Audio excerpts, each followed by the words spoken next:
Buenos días, soy Vanessa Vallejo y este es el podcast del Pan Am Post. Ayer, 2 de octubre, se cumplió un año de lo que muchos consideran es el mayor fraude a la democracia ocurrido en la historia reciente de Colombia. Hace un año, Juan Manuel Santos desconoció la votación del plebiscito en la que ganó el no e impuso el acuerdo negociado en La Habana. Un año después, quienes dijimos en ese momento que el acuerdo no iba a traer más que desgracias, seguimos pensando lo mismo. Otros que antes creían que el acuerdo de La Habana era bueno, ahora parece que se arrepienten. En nuestro podcast de hoy haremos un análisis de lo que ha pasado un año después de que Santos impusiera su acuerdo. ¿Se logró la paz? ¿La violencia disminuyó? Estas y otras preguntas las responderemos hoy. Nuestro invitado es Julio Mejía, magíster en Asuntos Internacionales con énfasis en seguridad y conflicto. Julio, buenos días y de nuevo muchas gracias por estar con nosotros en el Pan Am Podcast. Vanessa, muchísimas gracias por la invitación. Muy buenos días. Bueno, Julio, ayer se cumplió un año del 2 de octubre, el día en el que se hizo el plebiscito para ver si los colombianos aprobábamos o no el acuerdo Santos-FARC. Empiezo preguntándote, ¿fue un robo o no fue un robo? ¿Santos se robó esa elección? ¿Se robó el plebiscito? Sí, esto hay que decirlo de frente. Efectivamente, un robo, un desfalco democrático a lo que había manifestado el pueblo el 2 de octubre cuando votó en contra de los acuerdos de La Habana. Ahora, la sensación de todos. Lo que ocurre es que legalmente se hizo de forma impecable para que con presiones políticas se movieran las instituciones para legalizar ese robo. Pero el robo existió. La voluntad popular fue suplantada por lo que dijo el Congreso. El constituyente primario había expresado algo, había dicho no a los acuerdos y el Congreso desconoció por completo la voluntad del pueblo y aprobó los acuerdos de forma ilegítima. Entonces existe un robo legalizado que se hizo con el gobierno de Santos durante el plebiscito. Julio, un año después, ¿cuál es tu evaluación del acuerdo Santos-FARC? ¿Crees que ya es posible decir, mire, lo que advertimos quienes nos opusimos a ese acuerdo ya está pasando? Sí, totalmente. Digamos que esto tiene muchos matices y hay que ser responsable en la forma en la que uno analiza la manera en la que se ha comportado el país y la violencia en general después de los acuerdos de La Habana. Bueno, uno efectivamente cuando mira las cifras de policías y de militares muertos, uno puede encontrar que ha habido una disminución importante y eso hay que reconocer. Sin embargo, lo que también es preocupante y lo que sí es algo que todo el mundo debería tener la atención sobre eso, es el incremento de la violencia homicida en las regiones. Se habla de un incremento de la violencia de un 3 o 4% en las zonas rurales y de un entre 10 y 15% dependiendo de la fuente, en los lugares donde las FARC dejaron el vacío de poder. Entonces, esos muertos que están ocurriendo en este momento son responsabilidad directa de acuerdo. ¿Por qué? Porque si la gente entendía que el Estado colombiano era incapaz de ofrecer el servicio de seguridad y defensa de forma efectiva, no sé qué los llevó a pensar que de repente esto iba a cambiar. Pues no cambió, simplemente se fueron las FARC, dejaron el vacío de poder y la disputa territorial está disparando las cifras de homicidios. Con el agravante que en los primeros meses del 2017 ya se completó la cifra de desplazados de desplazamiento interno que hubo durante todo el 2016. Eso es un dato grave que todo el mundo está tratando de pasar por alto y que es responsabilidad directa del acuerdo, de haber hecho un acuerdo a las patadas y de haber sacado y haber creado toda esta confrontación. No solamente con el acuerdo se logró una polarización del país, se creó la sensación del robo completo que se le hizo a la voluntad popular y además se generaron todos estos vacíos de poder para el incremento de homicidios y para el incremento del desplazamiento interno. Julio, entonces, hasta ahora tú crees que podemos decir que no conseguimos la paz, porque hay gente, ahora hay otro punto y es que hay gente que dice, bueno, apenas se está empezando, incluso desde el mismo gobierno, cuando se empezaron a dar todas estas cifras que tú estás dando, la respuesta era, pero es que el acuerdo lo que hace es generar las condiciones para la paz, hay que seguir trabajando. ¿Tú crees que hasta ahora no se ha logrado la paz y que después se va a lograr gracias a lo que se vaya a seguir haciendo, o definitivamente ya podemos decir que no? No, eso es falso. Lo que ocurre es muy sencillo y esto es de conocimiento público. Esto también lo sabía el gobierno. La posibilidad del acuerdo, o más bien, la forma en la que se comporta la violencia homicida en Colombia escapa al alcance que tiene el acuerdo. Entonces, cuando se firmó el acuerdo esperando, por ejemplo, que dando 10 curules a las FARC se iba a bajar la violencia homicida, era falso, porque el verdadero problema que existe en Colombia, la verdadera causa de esa violencia, el motor de la violencia, siguen siendo las drogas.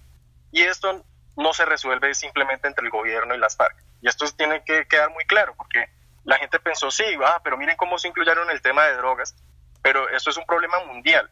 Eso es imposible que se resuelva entre dos actores nomás, que de hecho ni siquiera tienen tanta influencia ni a nivel interno, porque el Estado colombiano ni siquiera controla la totalidad del territorio, ni a nivel internacional, pues porque existe toda una dinámica internacional que escapa las posibilidades del Estado colombiano para accionar ahí. Entonces, el acuerdo era un acuerdo hecho para la violencia de 1964, pero no para la violencia del 2016 y 2017. La de 1964 de pronto un poco más relacionada con las diferencias de tierra, aunque existen muchos escritos que a las FARC las clasifican dentro de un proyecto liberado del Partido Comunista colombiano, pero digamos que creyendo aún esa justificación de la violencia que dan las FARC, remitiéndose al tema agrícola, ese acuerdo de pronto podía solucionar algunas de las reivindicaciones de las FARC, pero de ninguna manera iba a resolver el problema de la violencia homicida que vivimos en este momento, que está estrechamente relacionada con la falta de garantía de derechos de propiedad,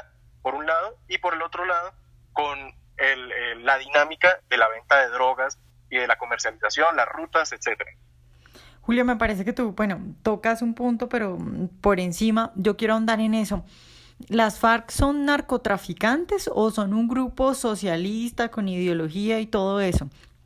Porque además tú dices, en Colombia la violencia está asociada al narcotráfico. Entonces la pregunta también es, estos señores, ok, se hizo un acuerdo, se negoció, pero siguen asociados al narcotráfico. Se dice que son disidencias, pero el narcotráfico no ha bajado, sino que sigue aumentando, ¿no?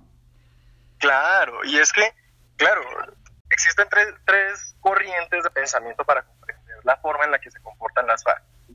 Esa corriente un poco ingenua que dice que son solamente actores políticos. Está otra corriente que es un poco más extrema, que habla de actores simplemente económicos que lo que quieren es el narcotráfico por el narcotráfico y punto. Y existe una versión centrada que, basada en la forma, en el posicionamiento que tuvieron las FARC durante el conflicto armado, se nota que efectivamente existía la vocación de obtener el poder a través de las armas, pero claramente existe una convergencia geográfica entre los lugares donde estaban las FARC y los lugares donde estaban los lugares del narcotráfico, las rutas y los cultivos. Entonces, la naturaleza de las FARC es una mezcla de estas dos. Por eso era tan difícil que los acuerdos llegaran a resolver el problema de la violencia en Colombia. Cuando se desmoviliza a estas personas y se les dice como, miren, van a tener tanto pago, van a tener la posibilidad de recibir ciertos subsidios del Estado, se ignora que esos subsidios jamás van a complementar lo que el negocio de la cocaína produce en Colombia, que es, dependiendo también de la fuente, puede ser hasta 4.500 millones de dólares al año. Entonces, era imposible que, por ejemplo, por un sueldo de 1.800.000 o 2 millones de pesos se fuera a desmovilizar esta gente. Y por eso ese fenómeno de abandono de las zonas veredales, de guerrilleros, que hay zonas veredales, por ejemplo, que empezaron con 200, 300 guerrilleros y ahorita están con 70. Claro, todo el mundo se dio cuenta que era pésimo negocio eso de desmovilizarse y del acuerdo. Entonces, mientras no se resuelva ese motor de la violencia va a continuar y el acuerdo está destinado al fracaso. Ok, Julio, ¿tú crees que que valió la pena, porque tú has reconocido algunos beneficios, has dicho, por ejemplo, que bueno, que bajaron los asesinatos a policías y a militares, y hay otra gente que dice, bueno, ya no, o sea, tenemos algunos guerrilleros en el campo que son la disidencia, pero la mayoría sí ha logrado hacer un acuerdo, entonces a pesar de que no es la paz, vale la pena lo que entregamos por lo poquito que podemos conseguir. ¿Tú crees que valió la pena darles todo lo que se dio gracias al acuerdo de La Habana, por eso poquito o por eso que muchos dicen que en el fondo y al final sí va a traer la paz? O sea, al final de cuentas, ¿el balance cuál sería? Se dieron muchos beneficios a criminales de lesa humanidad, y esto hay que tenerlo en cuenta, y es que igual ya existían políticas desde el Estado colombiano para la movilización y la reintegración, que había sido exitosa y había recibido masivamente a personas sin necesidad de curules, sin necesidad de emisoras, sin necesidad del protagonismo político que están teniendo. Se desmovilizaban y se reintegraban a la sociedad. Ya existían esos programas. Ahora, la gente dice, perfecto, entonces ha habido una disminución de los militares, eso es un punto a favor y yo lo reconozco, efectivamente ha sido. Sin embargo, esto tiene sus matices. El primero, que hubo una reducción de las acciones militares de un 70%, y esto es enorme. O sea, las fuerzas militares, por supuesto que no van a tener bajas, porque si están quietas no las van a matar. Si no están haciendo operaciones, reducen el riesgo de que haya bajas. Pero por el otro lado, además, esa inacción de las fuerzas militares se ha pagado con vidas de civiles y de personas que están en las zonas rurales y que quedan atrapadas en el campo. Y de ahí el aumento de la violencia homicida en las zonas rurales, y de ahí el incremento de la violencia homicida en los municipios y en las zonas que dejaron las FARC libres. Entonces es un tema que uno tiene que poner en una cuenta si efectivamente todos esos beneficios y esos privilegios que no tiene ningún colombiano, porque ahorita hay que decirlo, las FARC forma parte de una clase política privilegiada, porque no tienen que recoger firmas para participar en política, no tienen ni siquiera que demostrar que tienen respaldo popular, simplemente entran directamente al Congreso, siendo unas 5.000 personas, 7.000 personas que suman los integrantes de las FARC en este momento, incluyendo los menores de edad que no votan, van a tener la representatividad como si fueran 500.000 personas, y no lo son, ellos no lo son, no suman eso, aquí en Colombia nadie los quiere. Entonces todo se dio a cambio de nada, porque se les dieron todos estos privilegios supuestamente porque con esto se iba a lograr que disminuyera la violencia, y la violencia en lugar de disminuir está aumentando. Entonces no, por supuesto que no valió la pena todo lo del acuerdo, ni la polarización, ni los privilegios absurdos. Bueno, Julio, pues muchas gracias por estar hoy con nosotros. Bueno, Vanessa, muchísimas gracias por la invitación. Espero que hayan disfrutado de esta entrevista hoy. Recuerden seguirnos en nuestro canal de YouTube y en nuestras redes sociales para escuchar todos nuestros podcasts. Nos vemos en un próximo programa.